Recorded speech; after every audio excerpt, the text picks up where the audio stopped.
হামজা আসবেন, হামজা আসবেন। মিরপুর শেরেবাংলা ক্রিকেট স্টেডিয়ামে আসবেন দেশের ফুটবলের পোস্টার বয় হামজা চৌধুরী। সকাল থেকে এমন গুঞ্জনই শোনা যাচ্ছিল, তবে হামজা আসেননি। স্টেডিয়ামের একদম কাছাকাছি এসে তিনি চলে গেছেন, কারণ মিরপুরে চলছে মেহেদী হাসান মিরাজদের অনুশীলন।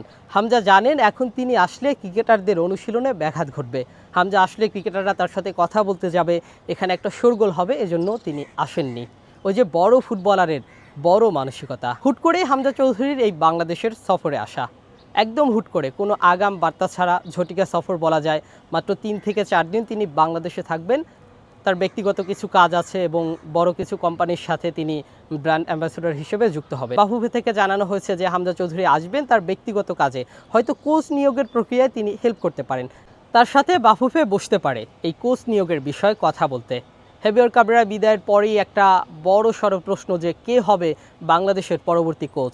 ইউরোপ থেকে অনেক কোচেরা কিন্তু সিভি পাঠিয়েছে, ইউরোপ, আমেরিকা, বড় বড় দেশ থেকে বড় বড় কোচেরা সিভি পাঠিয়েছে। বাফু একটা শর্ট লিস্ট করেছে, সেখান থেকেই কিন্তু বাছাই করা হবে বাংলাদেশের পরবর্তী কোচ। অর্থাৎ কে হামজাদের ডাগ আউটে থাকবেন সেটার বিষয়ে কথা কিন্তু বাফুফে হামজা চৌধুরীর সাথে বলবেন, কারণ দেশের ফুটবলের এই পোস্টার বয়ের মতামত অবশ্যই নেওয়া দরকার। কিন্তু একটা কথা বলতেই হবে, এই যে হামজা চৌধুরী ক্রিকেটারদের অনুশীলনে ব্যাঘাত ঘটবে বলে তিনি আসলেন না, এই যে একটা বড় মানসিকতার পরিচয় তিনি দিলেন, এজন্য অবশ্যই প্রশংসাযোগ্য। গত 2 বছর ধরে হামজা বাংলাদেশে আসা যাওয়া করছেন, কিন্তু এর মধ্যে মিরপুর শেরেবাংলা ক্রিকেট স্টেডিয়ামে কিন্তু তিনি একবারও আসেননি। প্রথমবার আসতে চেয়েছিলেন, কিন্তু সেই আশাটাও হয়নি, হয়তো পরবর্তীতে আসবেন কোনো দিন। কয়েকদিন পরেই বাংলাদেশ খেলতে যাবে ইউরোপে। হামজা চৌধুরীও বাংলাদেশের হয়ে প্রথমবার ইউরোপে খেলতে যাবেন। যদিও ইউরোপের কালচারেই তিনি বড় হয়েছেন, ইউরোপের কালচারের সাথেই তার বেড়ে ওঠা, তবে বাংলাদেশি হয়ে প্রথমবার যাবেন ইউরোপে খেলতে। সান মেরিনোর সাথে বাংলাদেশ ম্যাচ খেলবে। অনেক সমালোচনা হচ্ছে যে সান মেরিনো তো বাংলাদেশের থেকেও র্যাঙ্কিংয়ে পিছিয়ে, তবে র্যাঙ্কিংয়ে পিছিয়ে থাকলেও তারা কিন্তু বড় বড় দলের বিপক্ষে প্রতিনিয়ত ম্যাচ খেলে। তো বলাই যায় যে হামজাদের জন্য একটু বাড়তি চ্যালেঞ্জই হবে। র্যাঙ্কিংয়ে পিছিয়ে থাকলেও তাদের যে অভিজ্ঞতা আছে সেই অভিজ্ঞতাটা বাংলাদেশের নেই, কারণ বাংলাদেশ প্রথমবারের মতো ইউরোপের কোনো দলের বিপক্ষে খেলতে যাবে।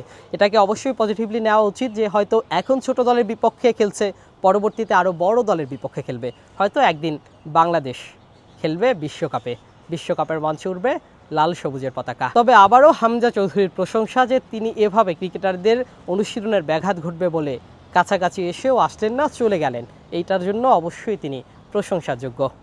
মিরপুর শেরেবাংলা ক্রিকেট স্টেডিয়াম থেকে আসিফুল হাসান, এনপিবি।